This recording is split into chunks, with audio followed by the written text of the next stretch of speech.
Hey folks, Roland Martin here, and welcome to my YouTube channel.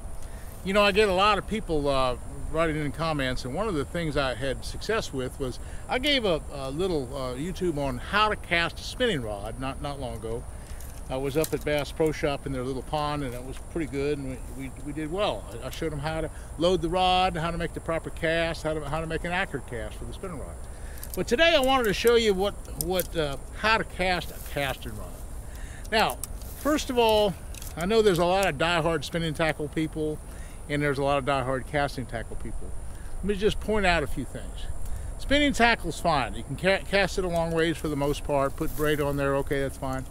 But it's not quite as accurate as casting. And I tell you, if you're fishing in Florida and fishing a heavy brush and cover, like I often do, sometimes I find, and I use both casting and spinning, that I can do a better job casting a casting rod like this one than I can a spinning rod, because you have thumb control and the lure's going a little slower, and your hand and eye coordination does a better job with the lure that's going a little slower. A fast lure just kind of gets away from you and it just doesn't do as well. Okay, so let's talk about, first of all, before you know, what kind of rod and reel do you want? Well, what I prefer in my casting rods and reels, I like either a 6.5 or 7 foot medium action rod. That's just a good all-around casting rod, good all-around size. I like the longer handles as well, because I like to put for power, I like to put the butt into my stomach a little bit and kind of, you know, get some leverage that way. Okay, so that's the first thing. Then I want a really good fast actions casting reel. This is an 8-to-1 ratio reel, and I like that because I can go fast with the spinnerbait, go fast with the crankbait, go fast with any number of lures, and I can slow down as well. So an 8-to-1 ratio reel is my favorite, and this is also a favorite reel. It's called a favorite solace, and it's my favorite, but it's a favorite. It's a favorite rod as well. Okay, so now what I have to happen to have is this particular reel is loaded with heavier line. And that's the thing with casting, you can get by with heavier tackle. You can put real heavy line on a casting reel, for example, and it'll cast really well. If you put real heavy line on a spinning reel, it doesn't cast as far, it doesn't cast as well. It just spinning tackle is great for open water. Spinning tackle is great for light tackle and light lures and light line. But for real heavy tackle and real heavy situations and big heavy lures, casting is way ahead. Now again, accuracy is a big part of it. Okay, so now let's adjust the reel. There's two adjustments that you really have to think about. The first adjustment is the little side spool tension knob right here on the side of all reels have a tension for the spool, and I like to turn it just far enough so that it comes down now. Let's see, I'll turn it like this. Okay. It comes down just far enough where if you turn it just right, there, see, it goes out. Okay, now that's just enough tension where the line and the lure doesn't go down by itself. Okay, that's the first adjustment. Okay, first adjustment. The second adjustment, all reels have a magnetic control or some type of centrifugal force control on the side. At least all the good reels do. Not all of them do, but this particular reel does. And most of the other quality reels have either a magnetic control or a inertial control. Okay. Okay, now what I like to do, I've experimented with this reel. It happens that I like a number 5. I like a number 5 is just about right for this reel. And with a number 5, it just doesn't backlash. Now, if you have the thing really tight, you don't even have to put your thumb on the spool. But that's not what I do. I loosen this up, boom, boom, boom, and I use thumb pressure. In fact, I have an adage, I always feather the spool with my thumb. I keep contact with the spool 100% of the time. Okay, the thumb never comes off the spool. It's just feathering a little teeny bit of tension all the time. And so I can slow it down as I want. I can slow it down. I always have tension on the spool. Okay. But for the beginner, put spool tension on it, and you don't need to use as much thumb. You have to practice the thumb deal. Okay. Now you notice when I'm casting, it's not going real fast. See, it's going, I can kind of watch it. And that's a big thing with casting. If you use a heavy enough lure, don't use a real light lure. Remember now, if you're going to use real small light lures, go to spinning.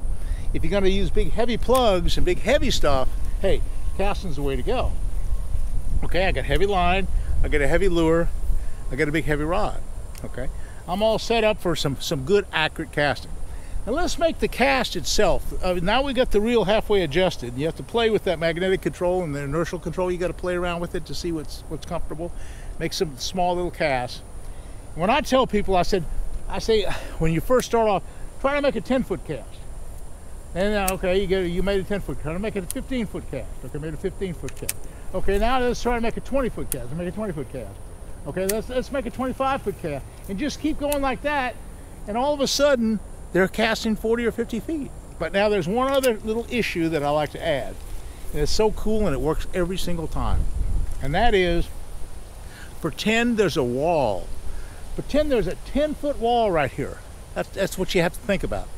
Because the timing is different with casting than it is with spinning. With spinning, you kind of just throw at something and you let your finger go and the lure goes right out just about where you want it to go. With casting, you have to let it go sooner. So there's a wall, an imaginary wall. So I'm throwing over the wall, and it gets the right timing. Now, there's really not a wall there. It's not a wall, but if you're used to spinning, think of the wall. The wall is important because if you don't think of the wall, you'll snap cast and it'll go down or it'll backlash.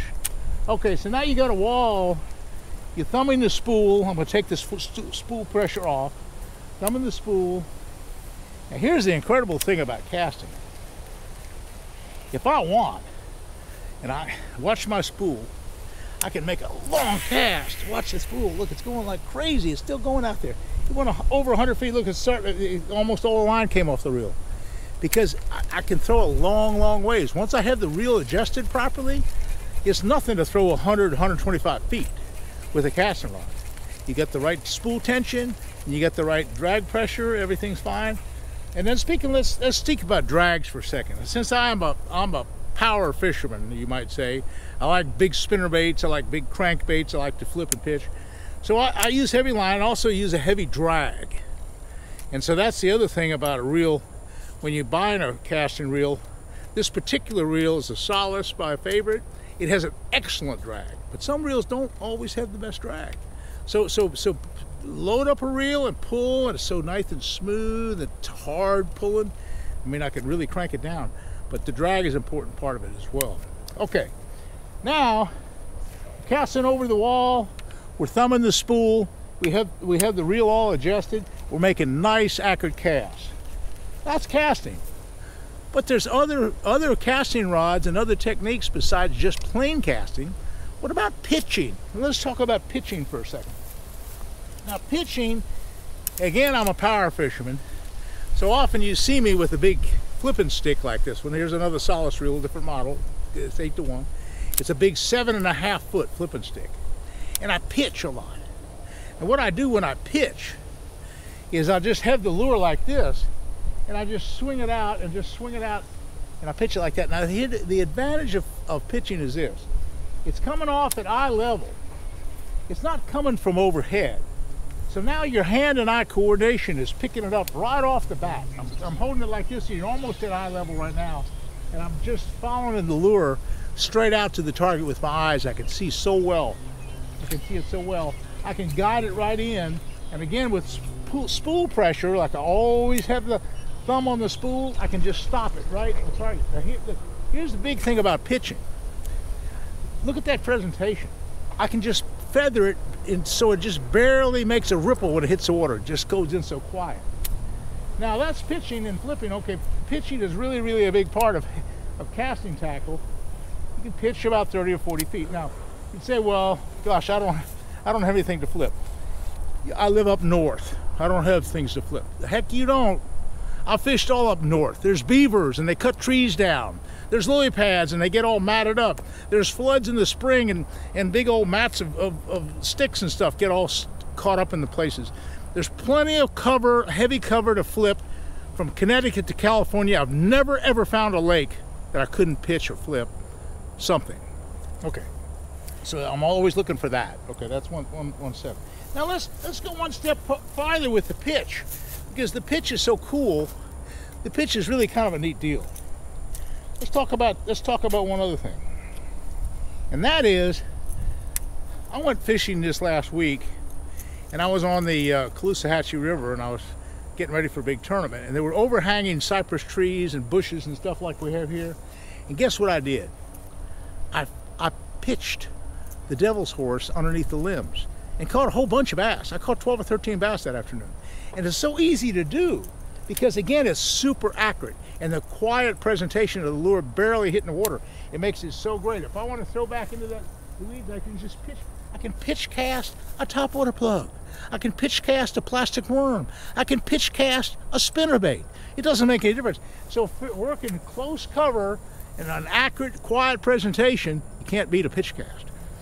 Okay. So I took that old devil's horse the other day, and I just go right back underneath. See, you know, that's an overhanging deal. For example, there's a little hole in the grass right there. If I tried to throw overhanded, all those limbs would get me, but I could do a pitch cast. You can go underneath stuff with the pitch cast. So anyway, you can see that there's a lot of ways to cast a casting reel. There's a lot of ways to adjust the casting reel, and the main thing is, it's great for powerful lures, it's great for heavy line, and it's great for accuracy. And if you want to step up your game, become a better, what I consider a better fisherman, sure, spinning's fine. I love spinning. I use spinning a lot. But you have to master that casting. Casting is another whole deal, and it'll really get you there in the long run. Anyway, folks, I really appreciate watching this YouTube, and you know, you've been great for the support.